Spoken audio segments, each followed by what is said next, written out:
Hello there, thanks for coming by PosterCentral.com's video blog today.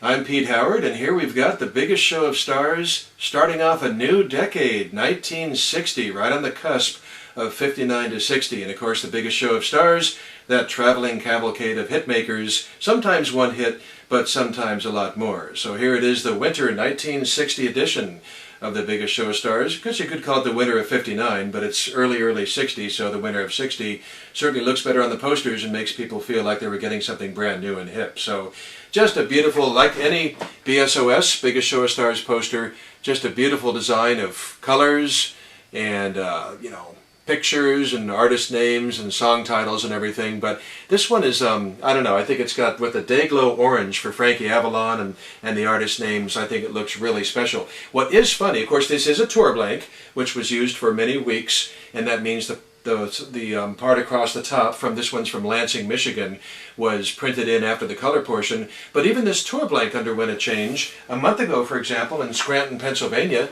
take a look at the same poster, and instead of orange, Frankie Avalon, and the artist's names, or wherever the orange was, is Day-Glo pink.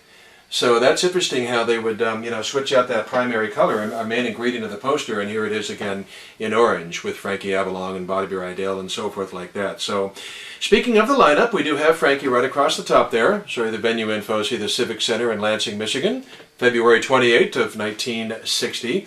But there's Frankie Avalon, nice arch type presentation, looks really cool. Frankie ended 1959 at #1. I mean, literally the last chart of the decade. The pop charts, Frankie Avalon was #1 with Y. And it's kind of neat because that's on the poster. See there to the left of his head there? Just the simple right under the star, the Y. And his previous single had been in the top 10, Just Ask Your Heart. And that's on here as well, of course, right off his chin there. Just Ask Your Heart. But the previous 2 years, the reason Frankie's the big headliner here is in 58 and 59, he had 8 top 20 hits. So he was a real hit maker for sure. But in the new decade, not kind to him at all. I'm afraid that Frankie, once 1960 started, would never re-enter the top 20 again.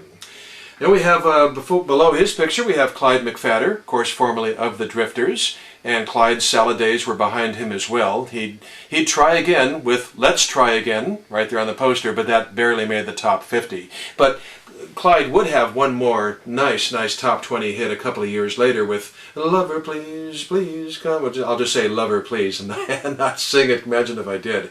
However, right there, not quite front row, but in the center, right below Frankie, Bobby Rydell wipes the floor with the competition as far as the present and the future. Because Bobby had 2 songs right now at the time of the show in the top 40. He was in the top 10 with Wild One, and he was in the top 30 with Little Bitty Girl.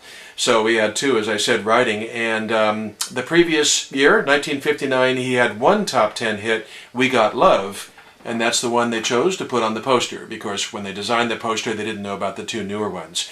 But boy, Rydell, I'm telling you, in the 1960, this year of this concert, this poster, he had 6 top 20 hits. Wow.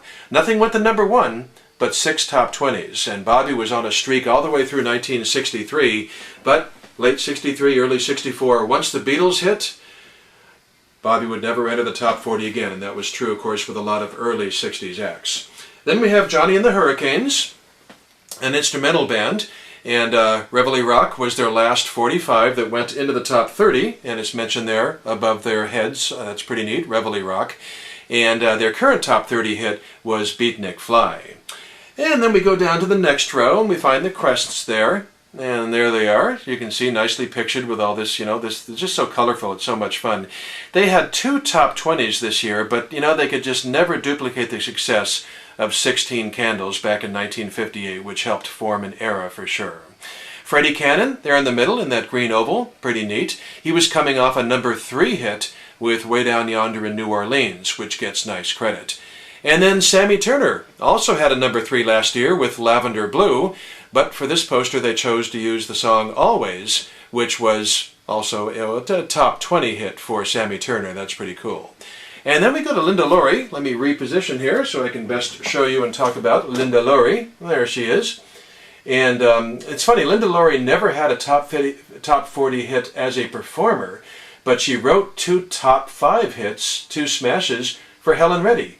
Delta Dawn and Leave Me Alone, Ruby Red Dress. Of course, you had to jump forward into the 70s for those. And I think it's kind of interesting because I think Linda Laurie even sort of resembles Helen Reddy. That must be purely a coincidence.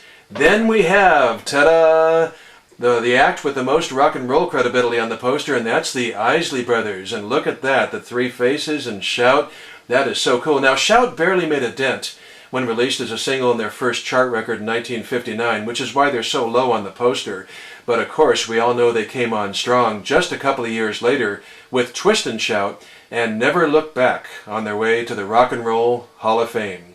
And two of the Isley Brothers, the principal two members, Ron and Ernie, still performing to this present day when the video is being shot in 2012. And let's see, let's find the Clovers on here. I know they're down toward the bottom. There they are. There's the Clovers. And Love Potion number 9, really a charismatic, magical, early, rock pop song, so it's nice to have it on the poster. They had taken it to number 23 the previous fall. And the Clovers were very much, however, a 50s band, so they were pretty done. 50s group. They had tons of R&B hits from 51 to 59, but absolutely zero from 1960 onwards. And then interestingly, look at this at the bottom of the poster, bottom center, there they are trying to push him. England's #1 singing sensation, Cliff Richards, although he's really Cliff Richard. That's how the records were released, sort of the confusion with the plural, like Keith Richards of the Rolling Stones always experienced, until it was finally settled. But all through the 60s, you saw both done both ways. Cliff Richard had 5 top 10 hits in the UK at this point. 5 top 10 hits, but just 1 top 30 in the United States. But it came the previous fall, so they threw him on the poster. But Cliff Richard wouldn't really have any impact on American charts until the mid-1970s. So they were giving him a try, but not to be successful for quite a while.